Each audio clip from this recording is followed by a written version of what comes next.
দুটা কাকরে তার সামনে এনে মারছে। মারার পরে মাটি খুঁড়ে একটা কাক আরেকটা কাকের দাফন করছে। তখন সে চিন্তা করছে, তাহলে তো আমিও তো এই লাশ দৌড়ে দরকার কি, আমিও তো তারা এইভাবে মাটিতে দাফন করতে পারি। সে হজরতে হাবিল আলাইহিস সালামকে ওইভাবে মাটির মধ্যে সে কী করেছে, দাফন করেছে।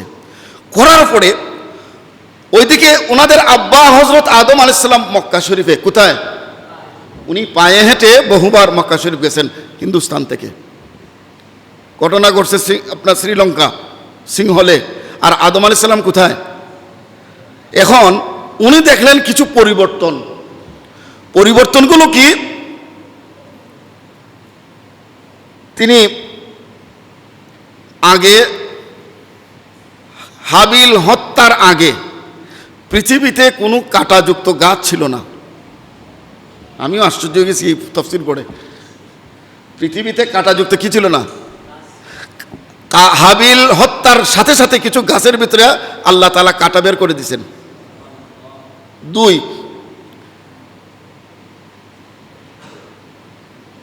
আহার্য বস্তু, খাবারের বস্তু, প্রত্যেকটা খাবারের বস্তুর ভিতরে আল্লাহ স্বাদ রাখছিলেন। এখন বলেন তো, আমাদের যে অনেক মৌসুমি ফল আছে না, সব ফলের মধ্যে কি স্বাদ আছে? স্বাদ নাই। ওই হাবিলকে হত্যার কারণে ওই পর থেকে আল্লাহ পাক কিছু কিছু ফলের স্বাদ আল্লাহ উঠাই নিছেন। 3,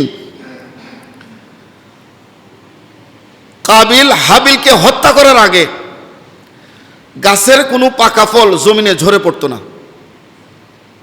তার হত্যার সাথে সাথে পাকা ফল কোথায় পড়ে, বলেন না কোথায়, জমিনে ঝরে পড়ে।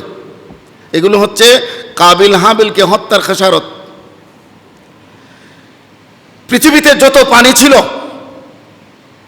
সবগুলো পানি ছিল মিষ্টি, পান করার উপযোগী। কাবিল হাবিলকে হত্যার সাথে সাথে আল্লাহ কিছু কিছু পানিকে লবণাক্ত করে ফেলছেন।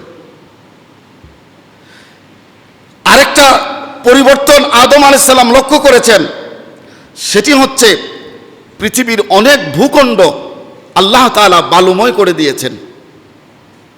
হজরতে হাবিলকে যখন হত্যা করা হয়েছিল তার বয়স ছিল 20 বছর। কত জোরে বলেন না, কত? 20 বছর।